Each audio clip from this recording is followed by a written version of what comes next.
Buenos días con todos. Damos la bienvenida a la penúltima semana en el primer ciclo de videoconferencias organizado por CEPAIS UG, que pertenece a CENUG. El día de hoy tenemos el honor de contar con el doctor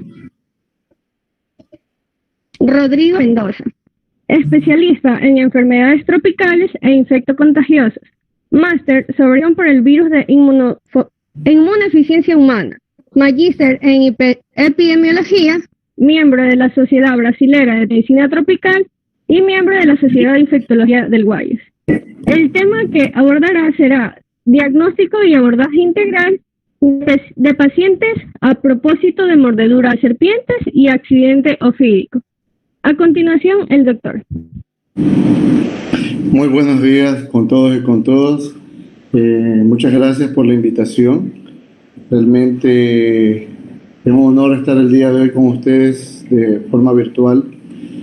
Hoy vamos a tratar un tema de suma importancia en la vida y en la formación de un médico, porque se trata de un evento que muchas veces no se le ha dado la importancia que corresponde, pero cuando estamos frente a él no sabemos qué hacer. Vamos a hablar sobre el diagnóstico y abordaje integral de pacientes a propósito de mordeduras de serpientes y accidente ofídico.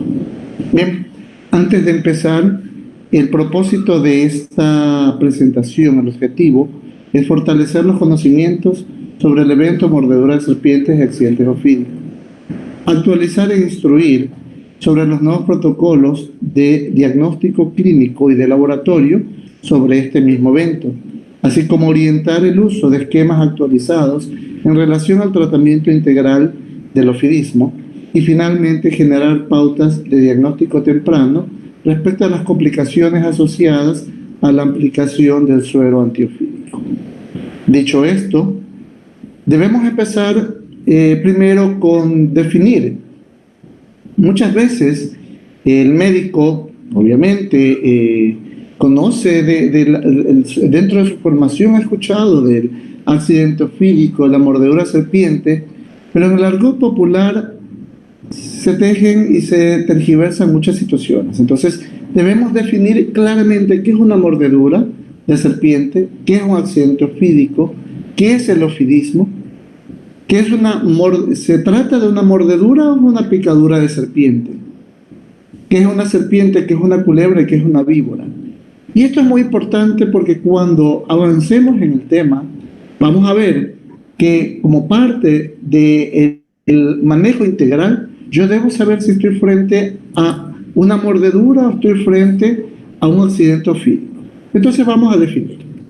Primero, ¿qué es la mordedura versus qué es el accidente y qué es el ofidismo? La mordedura, de acuerdo al concepto per se, se trata de la acción, ¿sí?, de morder un segmento corporal, y esta mordedura es producida por un ofidio. Y más adelante vamos a indicar qué es un ofidio. Sin embargo, cuando esta mordedura incluye la inoculación del veneno por este mismo ofidio, deja de llamarse mordedura y se convierte ahora sí en un accidente ofídico. Y finalmente, el ofidismo no es nada más que el mismo accidente ofídico. Es decir, ofidismo y accidente ofídico es exactamente lo mismo. Hay en otros países donde le dicen intoxicación ofídica, que equivale exactamente a lo mismo. ¿Qué quiero decir con esto? Que toda mordedura de serpiente o de un ofidio no va a cursar siempre con envenenamiento. Sin embargo, todo accidente ofídico u ofidismo me refiero netamente a la acción de la mordedura y el envenenamiento. Ese es un tema que debemos tenerlo muy claro. Bien, pero ¿qué es un ofidio? ¿Sí? Un ofidio es sinónimo de serpiente, es exactamente lo mismo. Dicho de otra manera, es un todo reptil que carece de extremidades, con una boca dilatable, un cuerpo alargado estrecho, revestido de una epidermis escamosa que muda todos los años, y además que en muchas de sus especies son venenosas. Si hablo del filo del reino, estamos hablando que el ofidio o serpiente pertenece al reino animal, ¿sí?, al subreino Metazoa, al filum Chordata, al subfilum Vertebrata, subclase Tetrapoda, clase Reptilia, orden Squamata, suborden serpiente u ofidia, de ahí el nombre serpientes u ofidios, que es exactamente lo mismo. Y como observamos en la gráfica de al lado, dentro de la clasificación de las familias, las 4 grandes familias de estos ofidios son la familia Crotalidae, Elapidae, Colubridae e Hydrophidae. De ellas ya vamos a ver cuáles son venenosas y cuáles no son venenosas. Es decir, estoy ante una situación en la cual yo debo distinguir, aunque soy médico, no soy herpetólogo, pero debo distinguir si el accidente que ocurrió se trató con qué familia, porque de acuerdo a la familia voy a dar exactamente el tratamiento específico para ello. Por lo tanto, otra forma mucho más fácil o sencilla de dividir a las serpientes, o sea, la familia de los ofidios, es decir, es venenosa y no venenosa. Las no venenosas son más del 90% de todas las serpientes en el mundo y son llamadas o forman parte del género culebras. Entre ellas tenemos las boas, es decir, aquellas que son las más frecuentes, pero que en su mordedura no introducen veneno. No así las venenosas. Dentro de las venenosas, las 2 grandes familias son las Viperidae y la Elapidae. La Viperidae, ¿sí?, que es el más frecuente en nuestro medio, corresponde a su vez a subespecies, como es el Botrops, que es la más frecuente en la región de las Américas, los Crotalus, que la más representante, la representante mayor de esta, incluye la serpiente cascabel y la serpiente verrucosa o la chesa. Asimismo, tenemos la otra subfamilia, que es la Elapidae. Dentro de las Elapidae tenemos las serpientes corales, que sí están en América del Sur, las cobras, que es una prima hermana de las corales, que durante la deriva continental, cuando se separó África de América del Sur, estas evolucionaron de otra forma en relación a su prima hermana en el África. En las mambas negras, entre otros. Es decir, estas familias, todas estas son las que poseemos en nuestra vida, en nuestro hábitat, mejor dicho. Bien, entonces podemos concluir que existen 2 eventos per se, ¿sí? Y de acuerdo a algunos protocolos y algunos manuales de nuestro país, es lo que deberíamos ahondar, ¿sí? Estos de aquí corresponden a mordedura de serpientes, todo evento causado por la mordedura de una serpiente o de un ofidio en un segmento corporal que puede tener con o sin signos de intoxicación. Pero este término dejémoslo exclusivamente para hablar de las mordeduras sin intoxicación, las mordeduras que no han inoculado veneno. Sin embargo, accidente ofídico será aquella que ya sea producida por la mordedura, pero que curse con signos y síntomas producto de la acción del veneno que introduce la serpiente. Eso es muy importante tener, por lo tanto, definido. Y ojo, no, las serpientes tienen boca, por lo tanto las serpientes muerden. El término correcto es mordedura de serpiente, más no picadura de serpiente. Bien, hablando un poco de la epidemiología. En la gráfica ustedes pueden observar que las serpientes están diseminadas en casi todo el mundo, ¿no? Y por lo tanto hemos tenido accidentes de serpientes en casi todo el mundo. Sin embargo, son los países del área tropical donde se concentra la mayor prevalencia de las mordeduras de serpientes, especialmente en Asia, África y América Latina. La región que más o que mayor concentración de accidentes ofídicos tiene es la región de Asia y especialmente el suroeste asiático. De acuerdo a la Organización Mundial de la Salud, en la actualidad, alrededor de 5 millones de personas al año son sucedáneas a mordeduras de serpiente. Es decir, hay 5 millones al año de mordeduras de serpiente en todo el mundo. De ellas, el 50% requieren tratamiento. ¿Qué quiere decir? Que más o menos el 50% de ellas van a hacer una mordedura con accidente ofídico, es decir, con envenenamiento. Y por lo tanto, es comprensible esperar amputaciones, complicaciones o terminaciones fatales con estas personas, ¿no? Es decir, es un verdadero problema de salud pública. Por lo tanto, cada año se producen 2.7 millones de intoxicaciones por mordedura de serpiente, es decir, de accidentes ofídicos, y alrededor de 81.000 a 138.000 defunciones, es decir, casi la mitad de los que sufrieron el accidente van a morir, ¿ya? Y esto va a depender de algunas situaciones que más adelante vamos a ver, que básicamente no solamente corresponden a la mordedura per se, sino al tiempo en que se le dio el tratamiento, el tipo de tratamiento y especialmente el manejo por parte del profesional de la salud que le dio a ese paciente.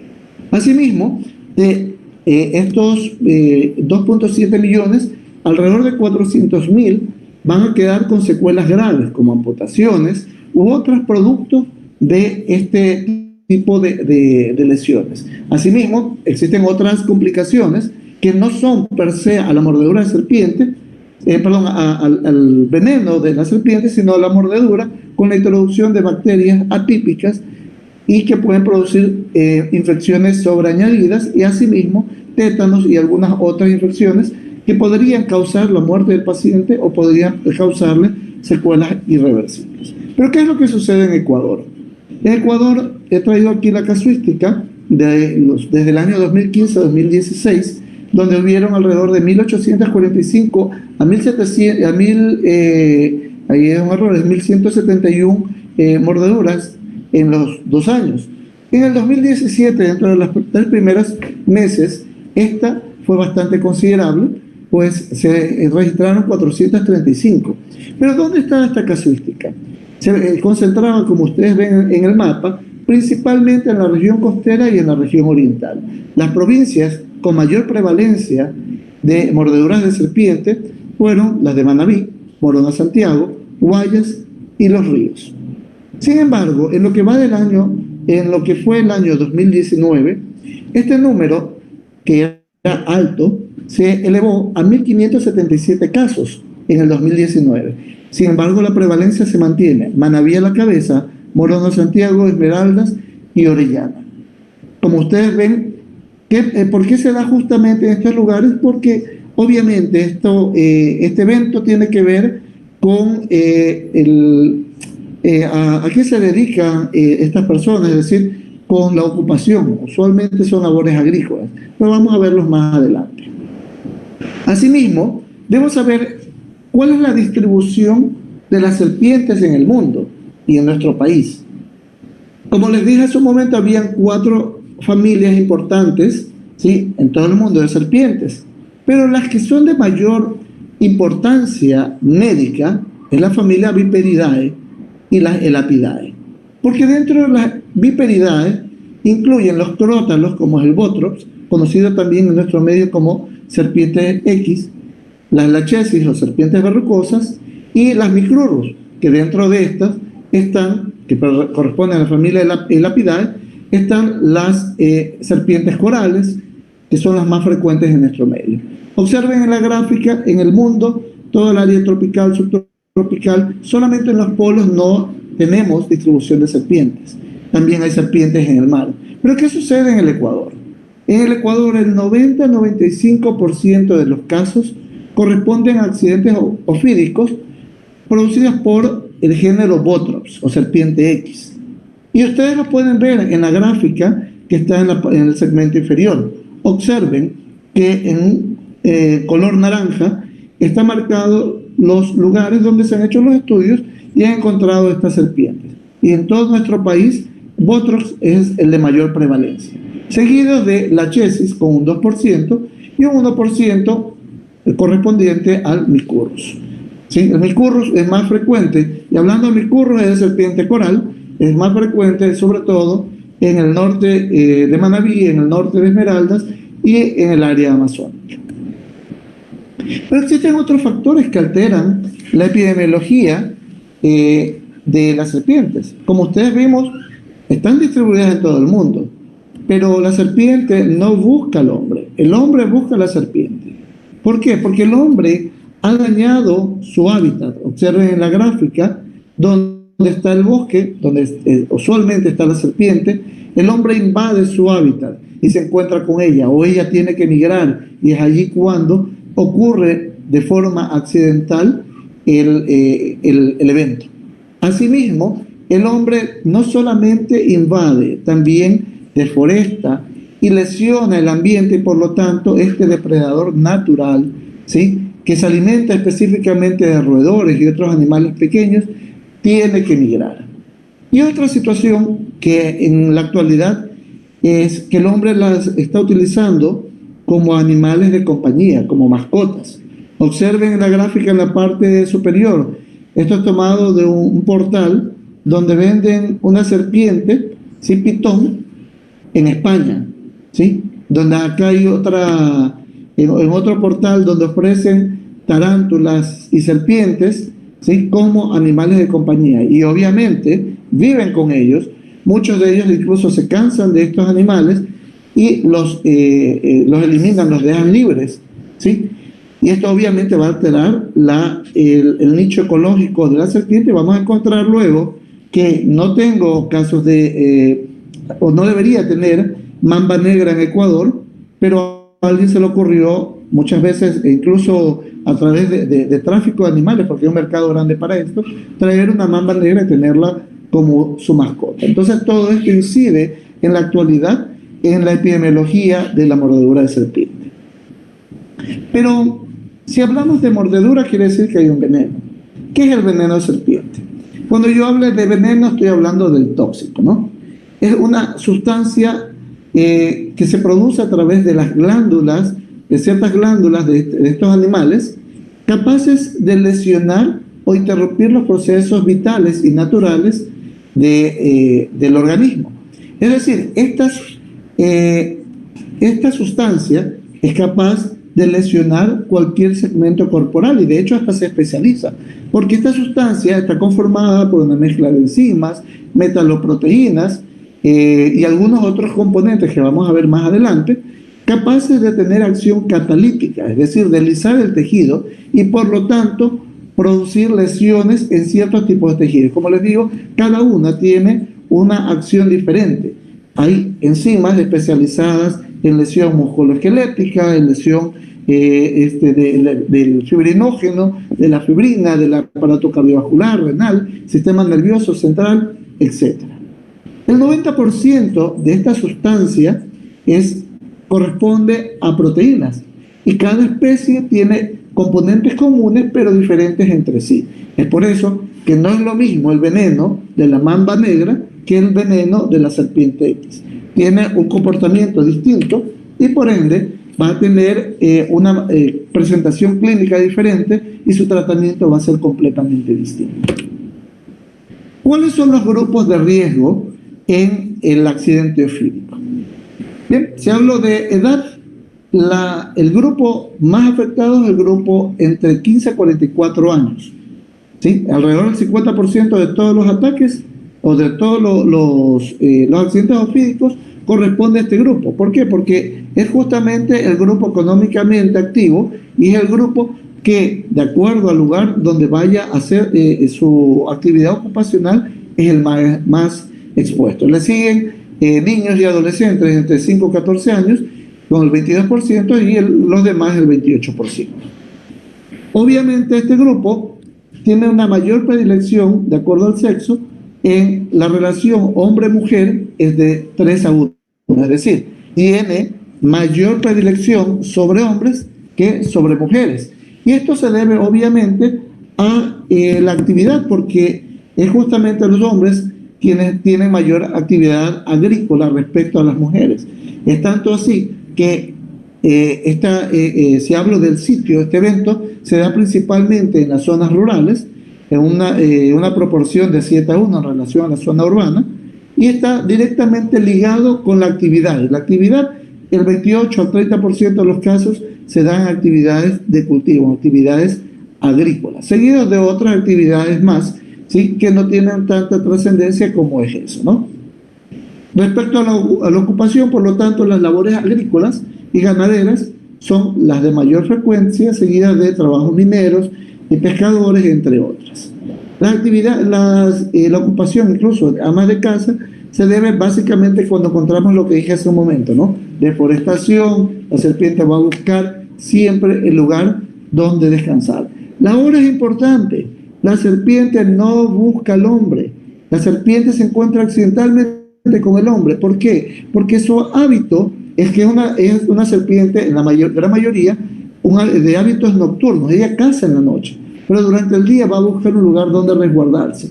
Y siempre va a buscar lugares sombreados, lugares húmedos, y por lo tanto las construcciones cercanas en el campo son los lugares donde más vamos a tener este tipo de eventos, seguido obviamente pues en otros lugares adyacentes a las actividades agrícolas. Por lo tanto, las horas más frecuentes de presentación del evento siempre son en horas de la mañana. Y los meses también siempre es en la estación lluviosa, durante el lugar de mayor incidencia, y esto se debe a que la serpiente va a resguardarse de la lluvia, peor si hay inundaciones, y va a buscar sitios altos, y es ahí cuando busca las casas o las viviendas de las personas. El sitio anatómico más frecuente siempre es en la extremidad inferior, especialmente a la derecha, especialmente a aquellas personas diestras. Y de ella justamente es el segmento que corresponde al pie, ¿sí? Porque es obviamente el más expuesto. Recuerden que al caminar te encuentras con la serpiente o la aplastas por casualidad, y es ahí donde ocurre el accidente. Por lo tanto, existen factores que determinan la severidad del accidente. ¿Cuáles son los factores de estos? Pues primero, la cantidad de veneno inoculado. No es lo mismo que la serpiente se haya alimentado previamente y luego accidentalmente muerda al ser humano, que una serpiente que no se ha alimentado durante varios días. La que no se ha alimentado va a tener mayor concentración de veneno o mayor cantidad de veneno que aquella que ya se ha alimentado. No es lo mismo una serpiente pequeña o recién nacida, que a pesar de ser pequeña, la concentración de su veneno es mayor que aquella que ya es adulta. Asimismo, si el accidente ocurre en lugares altos, en montañas, en páramos, estas serpientes naturalmente concentran más su veneno para ahorrar energía durante el ataque, y por lo tanto son mucho más venenosas que las serpientes que están en la región costera o en la parte plana. También depende de la composición del veneno, que se va ligado directamente a la especie, ¿sí? Algunas son miotóxicas, otras son hemotóxicas, otras son neurotóxicas. El sitio anatómico de la mordedura, ya lo dije, sobre todo son las extremidades inferiores, las de mayor prevalencia.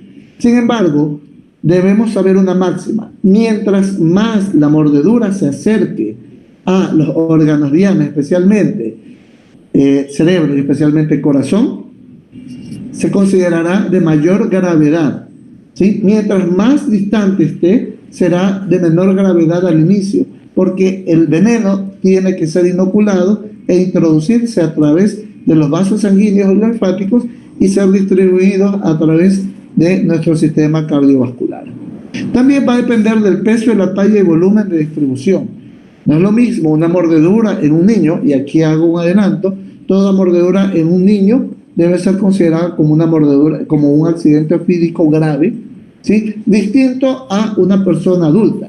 No es lo mismo una persona que tiene menor superficie corporal, ¿sí? Una persona delgada, a una persona de gran superficie corporal, un obeso, que obviamente por su gran volumen el veneno va a tardar más y su severidad va a ser menor respecto a las que tienen menor peso. Y finalmente, el tiempo hasta obtener atención médica. Por favor, todos debemos recordar que el tiempo oro debe ser de 2 horas. Ese es el tiempo máximo que deberíamos ya nosotros actuar, no el máximo, es el ideal, ¿sí? Sin embargo, se puede esperar hasta 6 horas. Pasadas las 6 horas, cada hora va a duplicar, cada hora que pase, duplicará la capacidad del veneno de producir lesiones irreversibles o de producirle la muerte al paciente. Y eso es importante, ya que si no se toma en cuenta esto, nosotros hemos tenido ya en la práctica pacientes con 4, con 5 días donde ya es inevitable el deceso o ya quedan con lesiones de por vida, que tienen suerte. Bien, hay una parte que a los médicos no nos gusta mucho. Nos dicen, bueno, yo soy médico, no soy herpetólogo, no soy veterinario, pero yo que tengo que saber sobre qué serpiente fue, ¿no? Pero esto es importante saber. ¿Saben por qué específicamente? Porque cuando llegan a su práctica rural, cuando van a la práctica rural, en primer lugar les traen al paciente y al lado la serpiente muerta. ¿Sí? Eso ya está innato en cuando ocurre, está innato en nuestra población, ¿no? Matan al animal, si es que lo encuentran, y se los traen. Y ustedes van a decir, bueno, ¿de qué me sirve? Es importante, de hecho es el criterio epidemiológico, el reconocimiento del accidente de acuerdo a la especie. ¿Y cómo yo reconozco la especie? En primer lugar, debo establecer dos cosas. Primero, ¿se trató de una víbora, o sea, de una serpiente venenosa o de una culebra? Es decir, una serpiente no venenosa. Y si se trató de una serpiente venenosa, debo tratar de aproximar, de acuerdo a la epidemiología y de acuerdo a lo que le narra el paciente o a lo que están viendo en el momento, si ven el animal, saber de qué especie se trata, porque de acuerdo a eso va el tratamiento. Bien, son 5 cosas que yo debo distinguir. En primer lugar, la cabeza.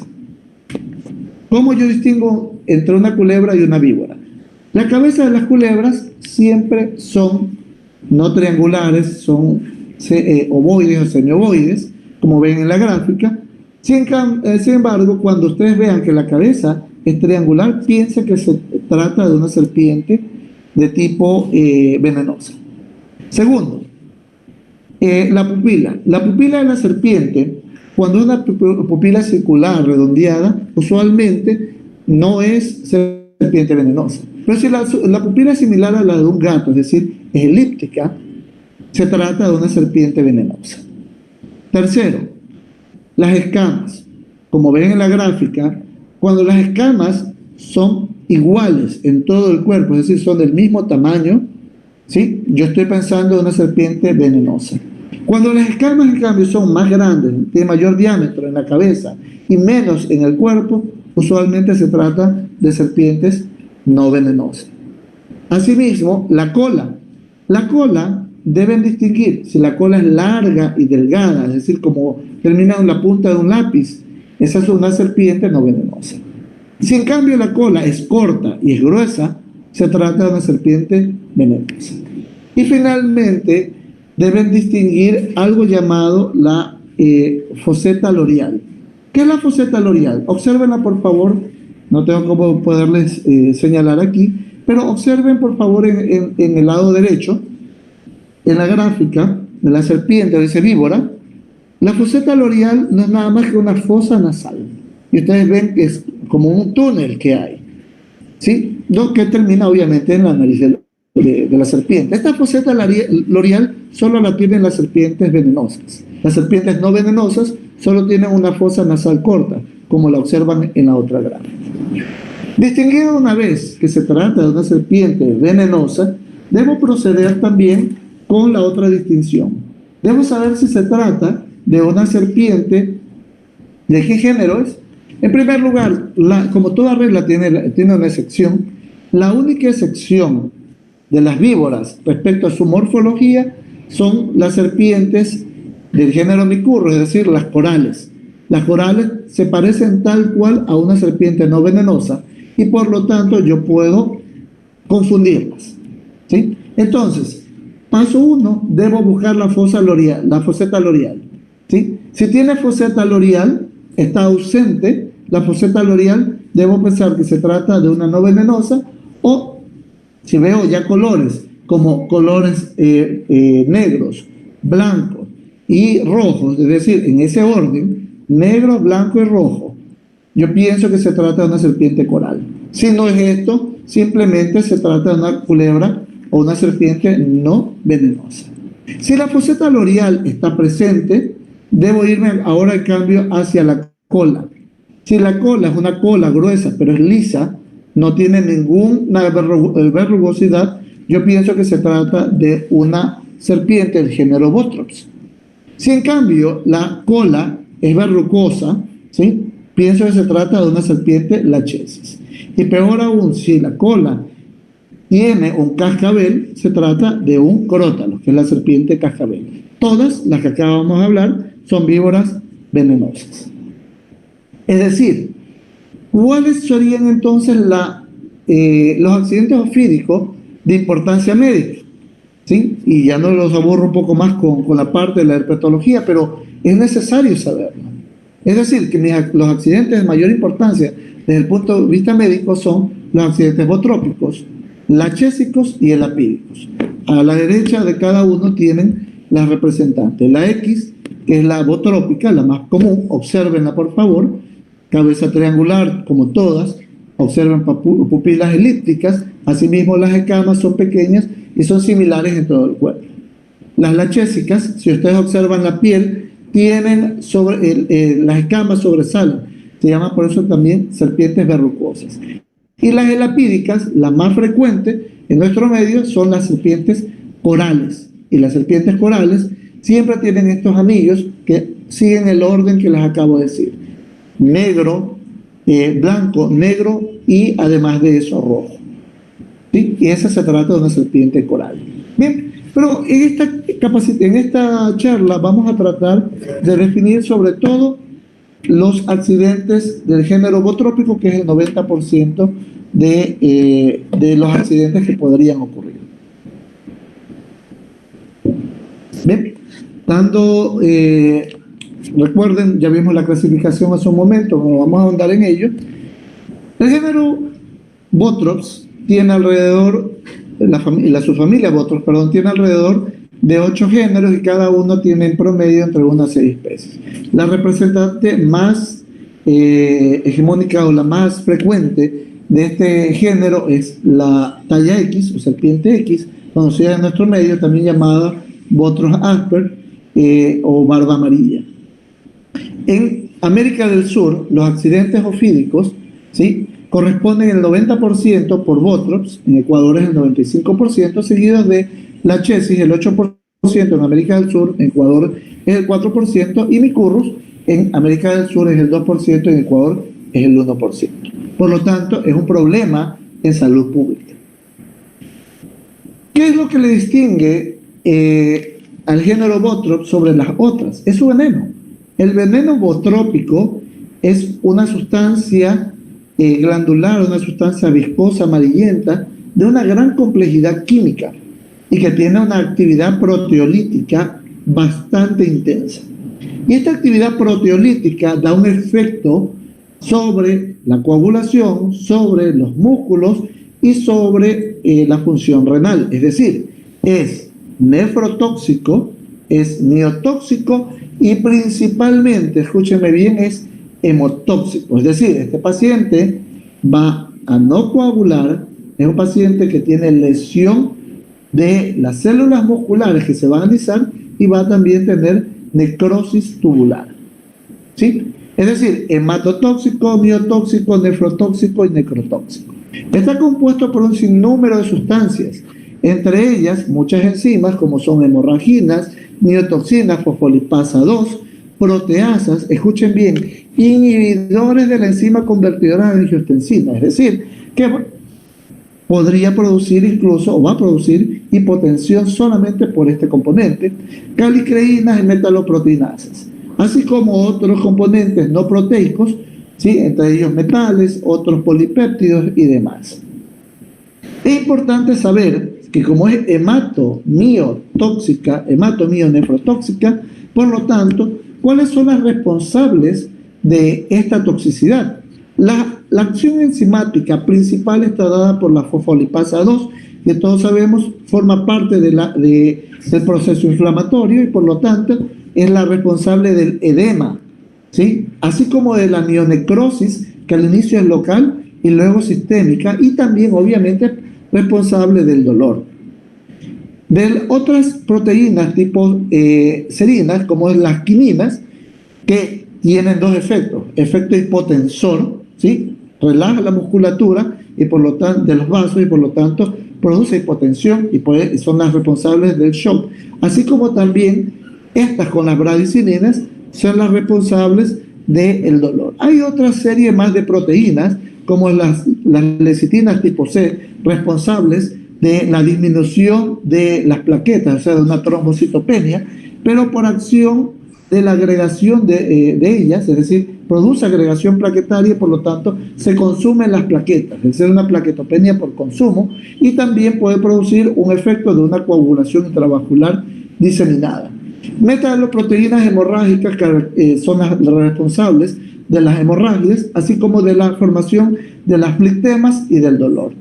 Así también existen otras proteínas, otras sinasas de tipo trombina y metaloproteínas capaces de activar a los factores de la coagulación y también capaces de activar al fibrinógeno para que se convierta en fibrina y tener luego una hipofibrineminemia producto del consumo de estas proteínas. Hay otras más también como desintegranzas y hialuronidasas que tienen efectos hipotensores. Es decir, que en la fisiopatología del accidente ofídico por el veneno botrópico, todas estas sustancias tienen acción proteolítica y por lo tanto son las responsables del dolor intenso, del edema, plictema y hemorragias y de la destrucción de la piel, de los músculos y de los tendones. Es decir, toda esta acción enzimática proteolítica produce la liberación de bradicininas y de histamina. Las bradicininas, a su vez, lesionan los pequeños capilares provocando hemorragias, ¿sí?, y lesiones de los vasos sanguíneos y por lo tanto contribuyen a las hemorragias que vamos a ver en este tipo de eventos y asimismo contribuyen a la vasodilatación, al secuestro a un tercer espacio y al shock periférico y la muerte del paciente. Es decir, este veneno básicamente produce hemorragia, ¿sí? Además de eso, como tiene acción miotóxica, es decir, lesiona la célula muscular, esta a su vez, al lesionarla, libera creatinina y liberan otros componentes más que van a provocar una rhabdomiólisis, ¿sí?, por la gran acción necrotóxica y por lo tanto estos componentes a su vez van a tratar de ser liberados a través del riñón y van a producir una glomerulonefritis que termina en una insuficiencia renal aguda, que puede ser la otra causa de la muerte. Asimismo, también producen edema, ¿sí?, producen vasodilatación, secuestro de líquidos, ¿sí?, y vamos a ver que el segmento corporal que ha sido afectado va a aumentar cada vez más y más de tamaño y va a acompañarse de flictemas y otras lesiones por necrosis. Por lo tanto, si hablamos de manifestaciones clínicas, las manifestaciones clínicas en el accidente ofídico son de dos tipos, locales y sistémicas. Y quiero por favor todos se graben cuáles son las manifestaciones clínicas principales: dolor, edema, necrosis tisular, hemorragias, colapso cardiovascular, insuficiencia renal, multifactorial y coagulopatía intravascular diseminada por consumo. ¿Cómo se manifiesta? El veneno, si hablamos en la parte de la fisiopatología, tenía que circular a través de nuestro torrente sanguíneo. Por lo tanto, el lugar donde se da la mordedura, la inoculación, ¿sí?, es la primera que va a ser afectada, donde vamos a tener allí dolor, edema, necrosis y hemorragia focal. Cuando este se disemina a nivel sistémico, va a provocar hemorragias a nivel sistémico con colapso cardiovascular, una coagulopatía intravascular diseminada y una insuficiencia renal aguda. Por lo tanto, el dolor, que es el primero que yo debo medir, el dolor debe medirse en una escala del 1 al 10, porque de acuerdo, existen muchos protocolos, pero el más importante es que yo debo saber que el dolor debo distinguirlo, categorizarlo en 3: leve, moderado, severo. Leve, cuando el dolor, recuerden que es subjetivo, desde el 1 al 4, del 5 al 8 es moderado y mayor a 8 a 10 es severo. Y esto me va a permitir posteriormente hacer la caracterización del cuadro. Segundo, el edema. Ya hablamos por qué se producía el edema. El edema se produce en un segmento corporal. Y debo recordar, y solamente como un repaso, que era un segmento corporal. El segmento corporal es toda sección anatómica y está comprendida entre una articulación y la otra. Es decir, tengo el pie, tengo el área sural, el área crural, tengo mano, antebrazo, brazo, tronco, cuello. Esos eran los segmentos. El edema debe ser catalogado, categorizado de acuerdo a dónde se presenta y el tamaño del edema. O sea, es decir, si tomo 1 o 2 o 3 segmentos y si el edema, al medirlo en la forma correcta, observen en la parte superior derecha, ¿sí? Yo tengo que medir el diámetro del edema justo en la mitad del segmento que está afectado y ver cuántos centímetros tiene de diferencia en relación al miembro no afecto. Asimismo, debo también fijarme en el tercer componente, que son las hemorragias. Debo saber si la hemorragia es focalizada, es decir, solamente si es a través del lugar donde se produjo la mordedura, es decir, por acción del trauma. O se formaron flectemas y estas flectemas se llenaron de sangre, es decir, hay ampollas hemorrágicas. O ya no solamente hay eso, hay manifestaciones sistémicas, hay equimosis, hay hemorragia, hay gingivorragia, hemorragia digestiva alta, baja, quimosis, etcétera, cualquier manifestación de hemorragia sistémica. Y obviamente debo finalmente hacer algo llamado la prueba de coagulación, que ya vamos a verla en un momento. ¿Qué pruebas complementarias yo debo pedir a este paciente? ¿Sí? Son 3 básicamente las más importantes. El tiempo de coagulación, que lo vamos a ver en un momento, el TP o tiempo de protrombina y además el fibrinógeno. Lo ideal sería eso, pero usualmente esto ocurre en un área rural donde estamos en un hospital básico, estamos en un centro de salud. ¿Qué debo hacer? Debo concentrarme principalmente en este que se indica primero, llamado tiempo de coagulación. Y ya vamos a indicarlo cómo hacer, porque esta es una prueba fácil de realizar.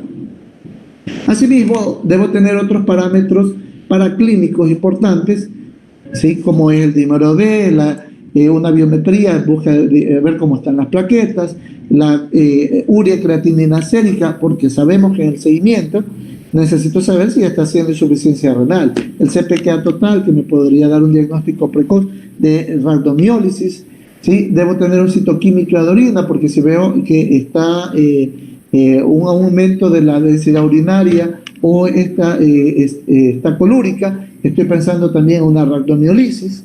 Y el ionograma, especialmente en busca del calcio sérico, porque es el primero en consumirse.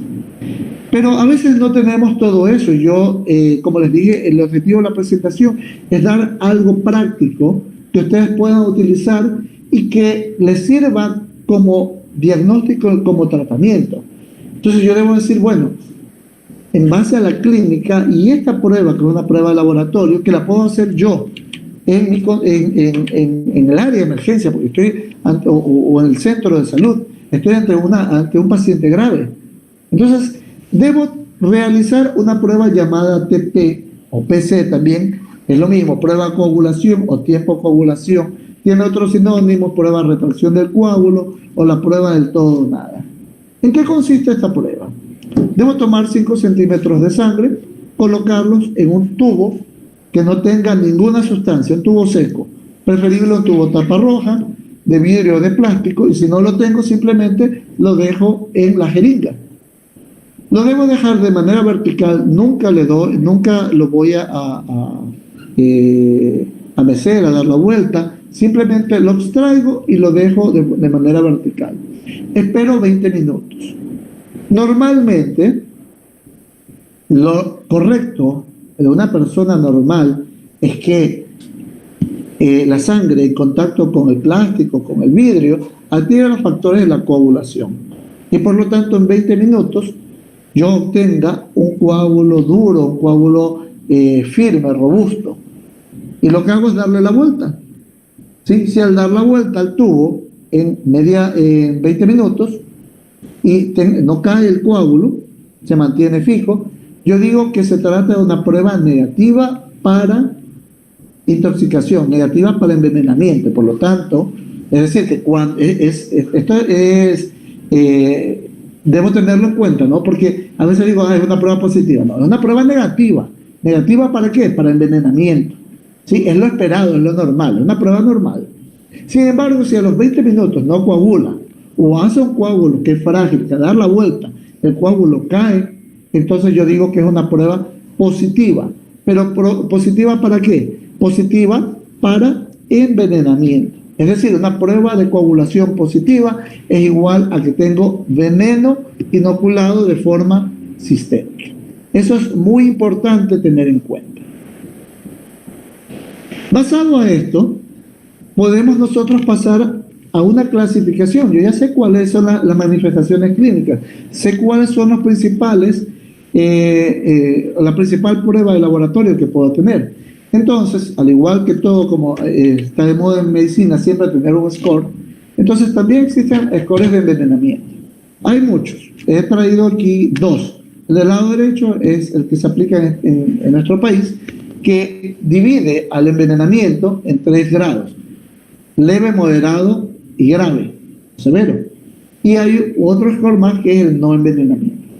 ¿Y basado en qué? Basado básicamente en edema, dolor y además de eso en hemorragia. ¿Sí? Y además en la parte clínica y en los hallazgos paraclínicos en la prueba de coagulación, el TC, o el tiempo de coagulación, que es lo mismo. ¿Cómo yo lo voy a medir? Para mí es mucho mejor el que les pongo al lado izquierdo, es adaptado, es un score adaptado de un estudio brasilero, ¿sí? En el cual divide a la severidad del envenenamiento no en 3, sino en 4 grados. Tiene un score 0 que es no envenenamiento. ¿Qué quiere decir el score 0 no envenenamiento? Que a pesar de que hubo mordedura o no introdujo ningún miligramo de veneno, o fue menor a 100 miligramos. ¿Por qué? Porque el umbral para que se produzcan signos y síntomas es que sea menor, es que sea 100. De 100 en adelante produce signos y síntomas. Entonces fue menor a 100 y por lo tanto es un no envenenamiento. Un score leve, es decir, que se produjo ya inoculación de más de 100 miligramos, moderado cuando se produjo de 200 en adelante y severo cuando se produjo de 300 hasta 350. Pero aquí me da la pauta para un tercer score, ¿sí? Un cuarto score, perdón, llamado el score severo grave. El severo grave quiere decir que se ha inoculado más de 350 hasta 400 miligramos de veneno. Y eso es importante saberlo porque son pocos, pero son los pacientes que no alcanzan a llegar ni siquiera a la consulta dentro de las 2 primeras horas o el área de emergencia. ¿En base a qué está el score? En base al dolor, en base al edema y en base a las hemorragias. Y en los hallazgos de laboratorio, al tiempo de coagulación, al tiempo de protrombina y al fibrinógeno. Cuando yo digo que se trata de un score de no envenenamiento, usualmente es asintomático o puede tener dolor en una escala del 1 al 3, un dolor tolerable, producto solamente del trauma. El edema únicamente se focaliza en el segmento donde se dio el trauma, la mordedura, y no hay hemorragia. Además, los hallazgos de laboratorio todos están normales. Este paciente simplemente queda en observación 6 horas. Si se mantiene así, le doy el alta. Cuando yo tengo envenenamiento leve, el dolor es mucho mayor, es hasta una escala de 5. El segmento lesionado, el segmento donde hubo la mordedura, está completamente edematizado. De hecho, si lo comparo el edema del segmento donde se produjo la mordedura con el segmento no afecto, hay una diferencia de menos de 4 centímetros. Y aquí puedo encontrar hemorragia focalizada como no la puedo encontrar. Usualmente la encuentro a través del sitio de la mordedura. Los tiempos de coagulación, el TP y el fibrinógeno, los 2 primeros pueden estar normales o pueden estar prolongados o positivos, ¿sí? Y el fibrinógeno siempre va a estar normal. Cuando se trata de un score moderado, el dolor está 5 a menos de 10, hay edema de 1 a 2 segmentos, hay hemorragias, ya en este momento aparecen hemorragias focalizadas con formación de flictemas, es un error, ¿sí?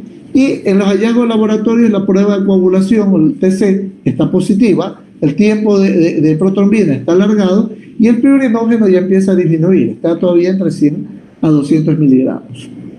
Cuando ya es severo, el dolor es insoportable, es mayor a 10, hay edema de 2 o más segmentos, ya observo hemorragias focalizadas y generalizadas. Es decir, ya un paciente que ya puedo ver quemosis, lo más frecuente es que vea gingivorragia o hemorragia digestiva alta. E incluso en el severo puede haber inestabilidad hemodinámica. El tiempo de coagulación aquí ya va a ser positivo, es decir, positivo para envenenamiento, es decir, a los 20 minutos no hay coágulo. El TP está alargado y el fibrinógeno ya está bajo. Las tres están completamente alteradas. Y en el severo grave no es nada más que aquel que en menos de 2 horas de haberse producido el accidente hospídico llega con un shock hipovolémico o ha muerto por esta causa, ¿sí? Es decir, que esa es una gran sobrecarga de veneno, ¿sí? Con más de 350 miligramos de veneno y por lo tanto es un paciente que tiene mal pronóstico. Aquí tenemos los estadios. Vean el estadio 1, el leve. En la gráfica observen que está los 2 puntitos por donde ingresó los colmillos de la serpiente, ¿sí? Y que está edematizado todo el segmento. Lo ven ahí al lado ya en el pie, donde ven que el edema incluye a todo el pie, es decir, está todo el segmento tomado, ¿sí? Y obviamente aquí debe haber dolor y ya o puede o no puede haber hemorragia. En el estadio 2, observen, este en la mano, ya hay un gran edema que toma 2 segmentos, toma mano y antebrazo, y asimismo ya hay formación de flictemas, y asimismo estas flictemas ya se están llenando de sangre, ya son flictemas hemorrágicas. Y en el estadio 3, observen, también es en el dedo, ¿sí? Ya incluso el edema toma el dedo, toma el brazo, el antebrazo, e incluso ya está en el tronco, ¿sí? E incluso ya aquí observo gingivorragia, que es una manifestación severa. Es decir, no esperen, por favor, que este paciente sangre por todos lados para tomar una decisión. Es importante clasificar al paciente y decir en qué score está. ¿Cuál es el estadio? 1, 2, 3 o 4. O simplemente no, es un estadio 0. Porque de acuerdo al estadio es el tratamiento. Esta es la evolución. Observen en la primera gráfica donde hubo la inoculación del veneno. En la mitad ya hay la formación de flictemas. Estas flictemas a su vez se llenaron de sangre y el paciente por gran edema hizo un síndrome comportamental y que le han hecho ahí una gran fasciotomía que no debería hacerse, ya vamos a hablar en el tratamiento, pero bueno, hicieron una gran fasciotomía para poder descomprimir los tejidos. Y abajo tenemos ya gingivorragia. Finalmente, para hablar del tratamiento, yo debo establecerme, como en todo tratamiento, un objetivo terapéutico. Mi objetivo terapéutico es neutralizar la totalidad del veneno inoculado para evitar el progreso del cuadro clínico y las posibles complicaciones o el fallecimiento. Es decir, que el objetivo terapéutico está basado en el score de envenenamiento, en cuántos miligramos se inoculó, y los cuántos miligramos depende de la clínica y del laboratorio para poder decir leve, moderado, severo o grave. Antes que pasar a lo que vamos a hacer, al tratamiento en específico y específico, debemos saber qué no se debe hacer, ¿sí? En la práctica hemos encontrado de todo, hemos visto que les ponen plastrones, que les ponen tierra, lodo, chupan el veneno, etc. ¿Qué es lo que no se recomienda hacer? En primer lugar, muchas veces dice por acción del dolor les dan bebidas alcohólicas o estimulantes o algunos medicamentos como antihistamínicos. No se les debe dar porque yo tengo que valorar el sistema nervioso, tengo que valorar la escala de Glasgow. Si no la valoro, obviamente yo voy a errar en el score de envenenamiento. Segundo, no realizar ningún tipo de incisión, es decir, muchas veces no, hay que desangrar la herida, tampoco. Cada vez que yo lesiono ese lugar, abro más vasos sanguíneos y por allí puede irse el veneno y llegar al torrente circulatorio. Tercero, no succionar el veneno. Existe la costumbre, especialmente en el campo, de que succionan el veneno y da la casualidad que llega el paciente junto con el que le succionó el veneno, porque tenía una lesión en la boca o porque tenía cáliz. Y el veneno es capaz de introducirse a través de estas lesiones. Y ahora recordemos que no es lo mismo que te hayas tenido la mordedura en el pie a que tengas una lesión en la boca y obviamente está más cerca del corazón y va obviamente a ir a la circulación general y vamos a tener una intoxicación severa. Asimismo, no se debe recomendar hielo porque esta famosa crioterapia lo que hace es necrosar más los tejidos. El veneno de por sí lesiona los tejidos. Esto va a ayudar a que se lesionen más aún. Si utilizo compresas calientes, esto acelera la dispersión del veneno ya que produce vasodilatación. Evitar en lo posible realizar electroshock, porque el electroshock produce más destrucción muscular, que también el veneno lo hace. Muchas veces dicen poner el antídoto en el campo, o sea, en el lugar donde ocurrió el envenenamiento, pero utilizan el antídoto por vía intramuscular. En estos pacientes está proscrito utilizar el antídoto por vía intramuscular, siempre debe ser por vía intravenosa, por lo tanto no recomendamos el uso del antídoto del suero antiofídico si no es dentro de una casa de salud, dentro de un hospital, dentro de una emergencia donde podemos monitorizar al paciente. ¿Sí? También no se recomienda realizar las pruebas de alergias, porque muchas veces hay alergia al suero antiofídico, porque estas no son fiables. ¿Sí? No se recomienda capturar a la serpiente, eso no lo deberían hacer, sin embargo muchos lo hacen, como les dije, es hasta una costumbre en el campo. Y si lo hacen, pues bueno, ya tienen ustedes la observación directa para saber de qué tipo de serpiente se trata. Y no aplicar medicamentos toxoides y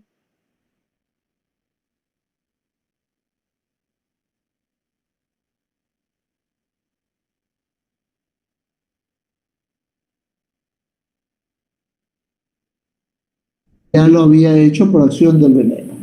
Observen en la gráfica. La otra también es no utilizar torniquetes por dos situaciones. En primer lugar, disminuye el flujo circulatorio, por lo tanto, aumenta la necrosis. Y segundo, es que si se afloja el torniquete, aumenta el flujo sanguíneo y rápidamente el veneno pasa al torrente sanguíneo. Y se ven en la parte inferior, ¿sí? Donde incluso es importante no manipular la serpiente. Ahí tenemos un pastor que dentro de del ritual que él hizo, tomó una serpiente cascabel y esta le mordió y casi le produce la muerte. Bien, el manejo integral debe ser, por lo tanto, dado por un tratamiento específico y un tratamiento inespecífico. El tratamiento específico, inespecífico, primero vamos a tratar de establecer cuál es el score de envenenamiento. Se trata de no envenenado, envenenado leve, moderado, severo. Segundo, establecer la especie. Eso es un dato muy importante y por eso yo hice una pausa hace un momento donde les dije es importante saber de qué especie se trata. ¿Sí? Y esto lo obtenemos a través del relato del paciente o del relato del familiar o a través de la identificación directa si nos traen la serpiente. Tercero, evaluar el estado hemodinámico del paciente.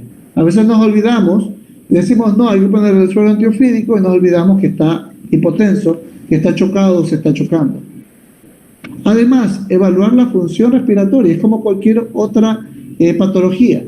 Debemos hacer el ABC, ¿sí? Es decir, ver que esté funcionando bien, den un buen estado hemodinámico y respiratorio. Si ya veo que está respirando por más de 20, tiene una frecuencia respiratoria de mayor a 21, me estoy preocupando porque incluso puedo pensar que no solamente se trata ya de un accidente ebotrópico, sino de un accidente, por ejemplo, oral, ¿sí? Que tiene acción neurológica. Y uno de los problemas que se presenta es con la parálisis de los músculos, especialmente de la caja torácica, y por lo tanto una parálisis respiratoria. Y una hiperventilación, al contrario, me está diciendo que puede haber una acidosis producto de la insuficiencia renal que produjo el accidente ebotrópico. Debo realizar una historia clínica completa, porque la historia clínica completa me va a permitir evaluar el score y además de eso me va a permitir saber cuándo fue y cómo fue el accidente. Todo paciente con mordedura de serpiente, es decir, envenenado y no envenenado, tiene que ser de manejo hospitalario, es decir, tiene que tener ingreso hospitalario. Por lo tanto, yo debo asegurar mantener oxígeno si lo requiere.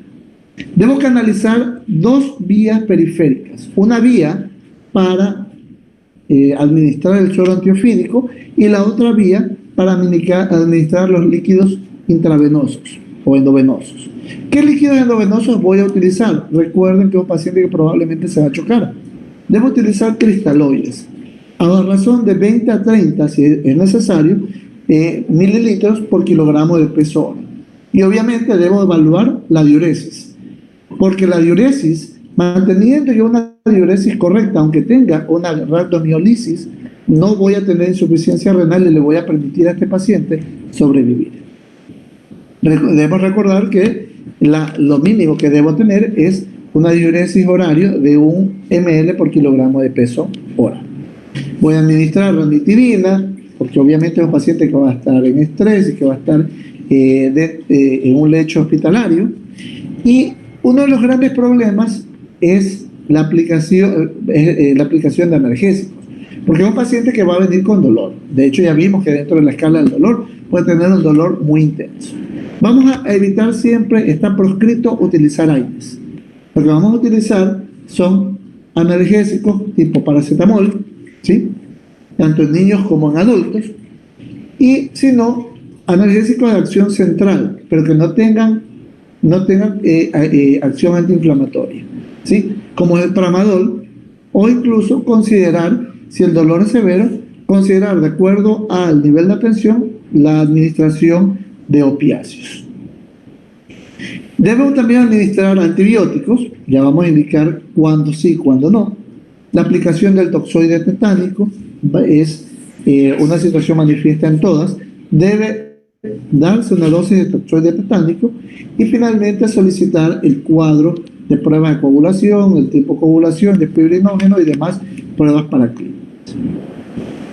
Para nosotros, dentro de la especialidad existe una gran controversia.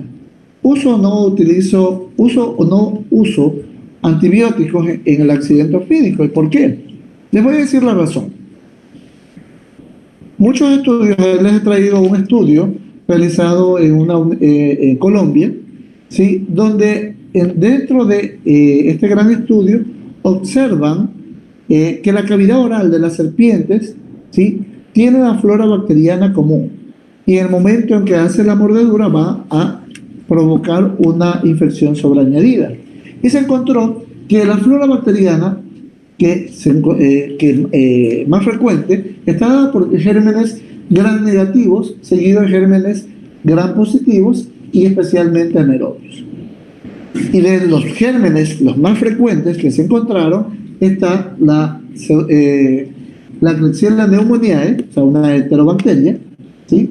Está el Citrobacter causari, y además de los gram positivos, el Staphylococcus aureus. Y de allí viene esta discusión que hemos tenido durante mucho tiempo de usar o no usar antibióticos ante una mordedura de serpiente. Aparte de eso, se ha encontrado Clostridium perfringens, Clostridium tetanis dentro de la cavidad bucal. Por eso es que decimos, todo paciente con mordedura de serpiente se debe realizar la aplicación del toxoide tetánico. Pero bueno, ¿cuándo sí, cuándo no? Se ha llegado al consenso que toda infección bacteriana sobreañadida severa, vamos a dar antibiótico terapia. Sin embargo, debemos cubrir gram negativos, anaerobios y gram positivos. Por lo tanto, existen también discrepancias de acuerdo a cuáles son las de primera, las de segunda, las de tercera indicación o tercera mano. De primera mano siempre será la oxacilina más metronidazol y ceftriaxona, es decir, una terapia triple. De segunda, clindamicina más cipro o clindamicina más ceftriaxona, y de tercera, ampicilina más sulbactam, ¿sí? Hay muchos protocolos. En Ecuador, por ejemplo, el protocolo, en cambio, es que utilicen ceftriaxona más clindamicina o ceftriaxona más metronidazol, ¿sí? Recuerden que tienen este componente, tienen al Staphylococcus aureus, por lo tanto, debe ser cubierto de cualquier manera, al igual que las enterobacterias que existen en la cavidad bucal de esta serpiente. De repente no se complica por el veneno y si se complica por una infección bacteriana sobreañadida. Ahora vamos al tratamiento específico. El tratamiento específico está dado por el suero antiofídico, abreviado como SAO. El suero antiofídico, existen dos tipos de suero antiofídico: suero antiofídico monovalente y el polivalente. El monovalente, ¿sí?, quiere decir que va hacia una sola especie, es decir, suero antiofídico monovalente de Botrox, el SAO-B, ¿sí?, o suero antiofídico monovalente de la chesis. Es decir, si yo no sé, y por desgracia el paciente fue mordido, él pensó que se trataba de un Botrox, de una serpiente X, y fue mordido por una lachesis, yo le pongo el monovalente botrópico, no le sirve, ¿sí? Es por eso que se han creado los sueros polivalentes. Dentro de los sueros polivalentes, ¿sí?, llamados SAO-P, en nuestro medio son especialmente para Botrox, lachesis y para Crotalus, ¿sí? Es decir, las tres especies que desde el punto de vista epidemiológico son las más frecuentes en nuestro medio. Este suero antiofídico se lo obtiene a partir del ordeño de las glándulas venenosas de las serpientes, como ustedes ven en la gráfica superior. Se obtiene, se ordeña esta sustancia y luego es diluida e inoculada en grandes mamíferos, especialmente en caballos. De hecho, la mayoría de los sueros antiofídicos provienen de allí.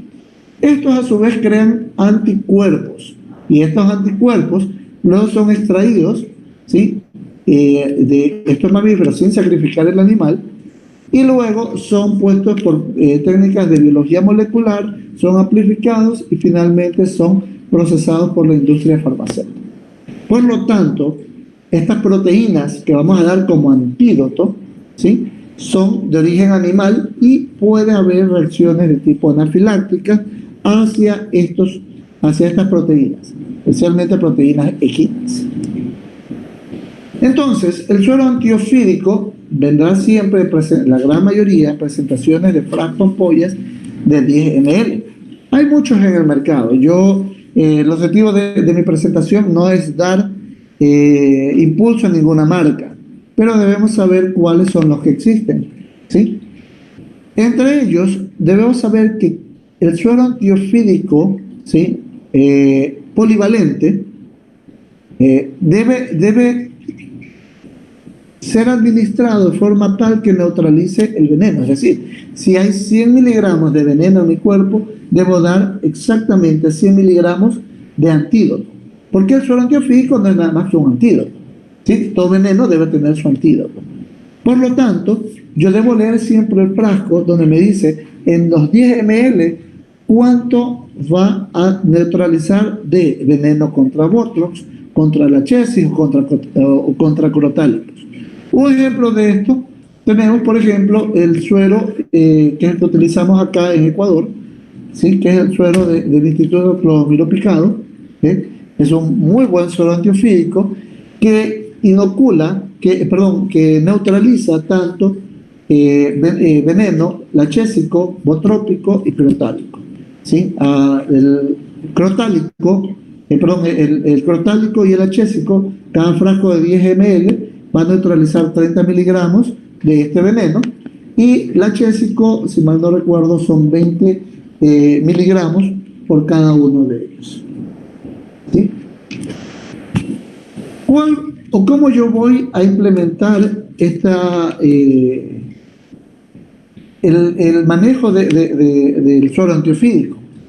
Es decir, todo paciente que yo recibo con una sospecha, o mejor dicho, una mordedura de serpiente, ¿sí?, lo primero que debo hacer es realizar la prueba de coagulación. Si coagula, ¿sí?, entonces observo durante 6 horas.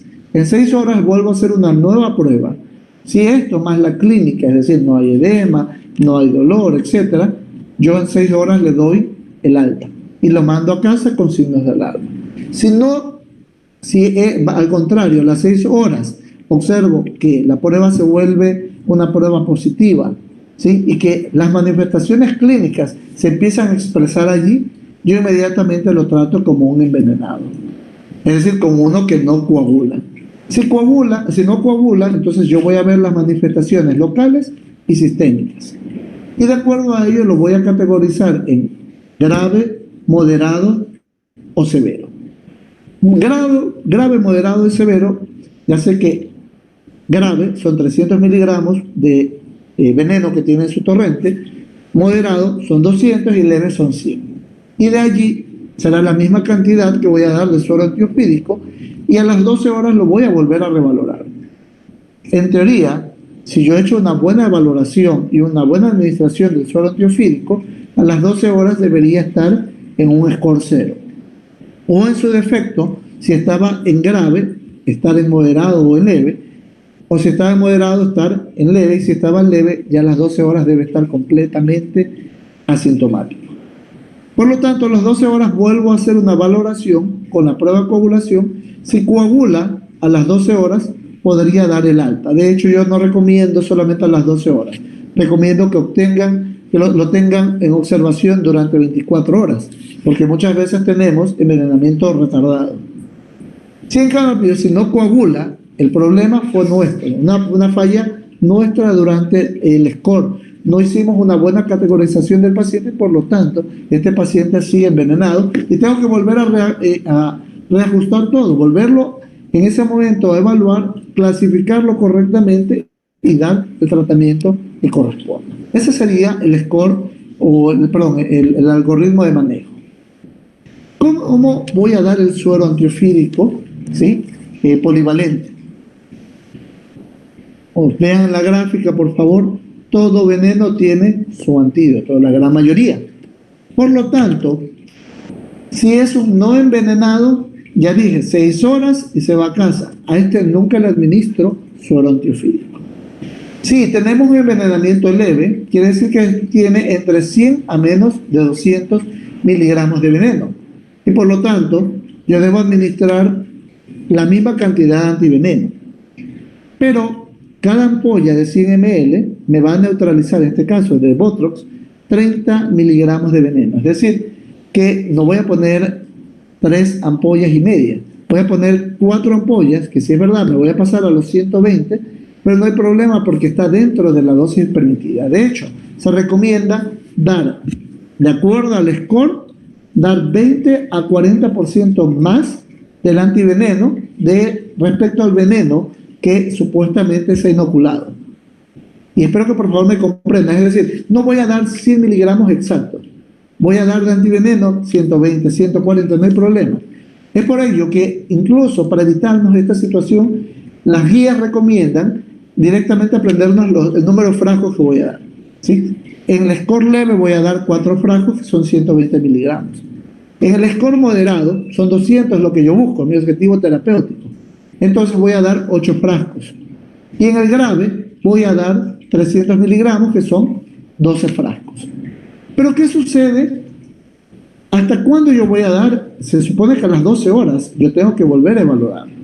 Si yo a las 12 horas veo y valoro que sigue todavía envenenado, y digo, no, yo pensé que se trataba de un score leve, pero realmente estaba en moderado, vuelvo a dar el mismo tratamiento, pero el que corresponde para score moderado, ¿sí? Hago la diferencia. Si le digo 4, me hacen falta 4 para llegar a los 8. Esto es importante determinarlo. Si era realmente grave y lo traté como moderado, entonces debí darle 12. Ahora le voy a dar 4 más porque ya les había dado 8 primeramente. Existe una dosis máxima del suero antiofídico, que son 540 miligramos. Esta dosis máxima de 540 miligramos, ¿sí? Estamos hablando de alrededor de 18, pues, mal no recuerdo, 18 o 16 ampollas. Es decir, no puedo pasarme de allí, porque si yo me paso a los 540 miligramos, el suero antiofídico es tan tóxico como el mismo veneno, y no lo va a matar el veneno, sino el suero antiofídico. ¿Cómo yo lo voy a administrar? Ojo, proscrito administrarlo por vía intramuscular. La única vía de administración va a ser endovenosa. Y esta no va a ser directa, sino que tengo que diluir, de acuerdo al score, las ampollas que requiera, diluirlas en 200 ml de solución salina o de lactato de Ringer, nunca de una solución dextrosada, porque podría producir agregación y lesión de los tejidos. Bien, pero ¿qué sucede? Yo se lo voy a administrar en 1 hora. Si durante 1 hora el paciente empieza con urticaria, o espasmos, con reacciones anafilácticas, ¿qué debo hacer? Porque ese es un gran problema. Recuerda que son sueros hechos a partir de proteínas animales. Entonces, yo debo suspender en ese momento la sueroterapia y debo administrar, empiezo como toda medicina, de abajo hacia arriba. Primero antihistamínicos como difenhidramina o clemestina, ¿sí? Por vía endovenosa. Si continúo con el mismo problema, mantengo igual, paro un momento y aplico por vía intravenosa esteroides como metilprednisolona, dosis de 1 miligramo por kilogramo de peso, o hidrocortisona a 5 miligramos por kilogramo de peso dosis, cada 6 horas o durante 24 horas. Y si este paciente incluso me hace un shock anafiláctico, voy a utilizar adrenalina, ¿sí? A razón de 0.3 o 0.5 miligramos subcutáneos o intravenosos, de acuerdo al peso del paciente o de acuerdo a la estabilidad del paciente, ¿sí? Es decir, este paciente, por lo tanto, debo mantenerlo siempre hospitalizado y con un monitor multiparámetro que me vaya, valga la redundancia, me vaya monitoreando todos sus signos vitales a fin de evitar un colapso circulatorio, ¿sí? Pero ¿qué sucede? Que a pesar de haberle dado esteroides, el paciente incluso se me choca, ¿sí? Y sigue manteniéndose el periodo alérgico. Entonces me va a tocar hacer la desensibilización. Desensibilización al veneno, perdón, al antiveneno, ¿sí? Al suero antiofídico. ¿Cómo lo hago? La desensibilización se hace a través de diluciones. Son 10 diluciones que hay que hacer. Es decir, cojo 1 ml de el suero antiofídico polivalente, lo voy a diluir en 1000 ml de solución salina. A esa es la dilución 1, el DIL 1. Repito el mismo ejercicio durante 5 veces, es decir, luego la dilución 2, cojo del 1000 ml, cojo 1 ml y lo diluyo en 100 ml de solución salina. Eso lo repito durante 4 veces, es decir, el DIL 1, DIL 2, 3, 4 y 5. Es decir, ya tengo 5 diluciones. En la 6ª dilución, cojo 1 ml de los 100 ml que estaban diluidos y los coloco ahora en 10 ml de solución salina. Y repito este mismo ejercicio durante 5 veces, es decir, hasta llegar al DIL 10. Cuando ya tengo las 10 diluciones, procedo a administrar de atrás hacia adelante al paciente y la administro de manera endovenosa directa la dilución 10. Si el paciente la tolera, no hace ninguna reacción anafiláctica, inmediatamente me espero 5 o 10 minutos y voy con la dilución 9 y así avanzo a la 8 o a la 7. Si el paciente al llegar a la dilución 5 la tolera, yo simplemente ya no sigo probando diluciones, sino que avanzo con nuevamente reiniciar con la infusión de sueroterapia que le correspondía. Si aún vuelve a hacerme la reacción anafiláctica, otra vez tendré que parar y volver a hacer las diluciones, ya no a 10, sino a 15, a 20. Lo importante es que vuelvas a hacerlo de esa manera escalonada hasta que obtengas un resultado definitivo. Porque recuerda que si no le doy el suero antiofídico, el paciente va a morir. Es decir, no existe contraindicación absoluta para la sueroterapia con suero antiofídico polivalente o de ningún tipo. Tengo que desensibilizar al paciente sí o sí. ¿Qué complicaciones me puede dar la sueroterapia? Ya hablamos que la rhabdomiolisis va a provocar insuficiencia renal aguda, ¿sí? Y por lo tanto, durante la sueroterapia puedo tener pacientes que estén con ira y por lo tanto debo mantener una diuresis, ¿sí? Lo mínimo es lo normal, entre 0,8 a 1 ml por kilogramo de peso hora. Si no la obtengo, debo utilizar cargas de volumen, ¿sí? Con sustancias, con soluciones cristaloides hasta lograr diuresis. Y si no la obtengo, incluso puedo hacer diuresis forzada con diuréticos, especialmente diuréticos de asa, con espironolactona o con furosemida. Lo importante es obtener diuresis. Y si aún con eso no puedo obtener diuresis, pues es un paciente que tendrá que ser hemodializado. Porque si no lo hago, el paciente va a morir. Las reacciones de hipersensibilidad, las inmediatas ya las hablé, ¿sí? Ahí tiene una gráfica por acción del suero, ya esta vez no por acción del veneno, ¿sí? Puede haber un gran eritema con urticaria en tronco, en cara, puede haber arritmias, etcétera, ¿no? Ya el tratamiento lo vimos hace un momento, que era justamente antihistamínicos o corticoides. Ahora, el cuadro más severo, el colapso circulatorio, ¿sí? Vamos a utilizar adrenalina, y lo que necesitamos para poder sacarlo del shock. Pero incluso con la aplicación de aminas vasoactivas, si el caso es demasiado severo. Y finalmente, existe una reacción de hipersensibilidad tardía, llamada enfermedad del suero.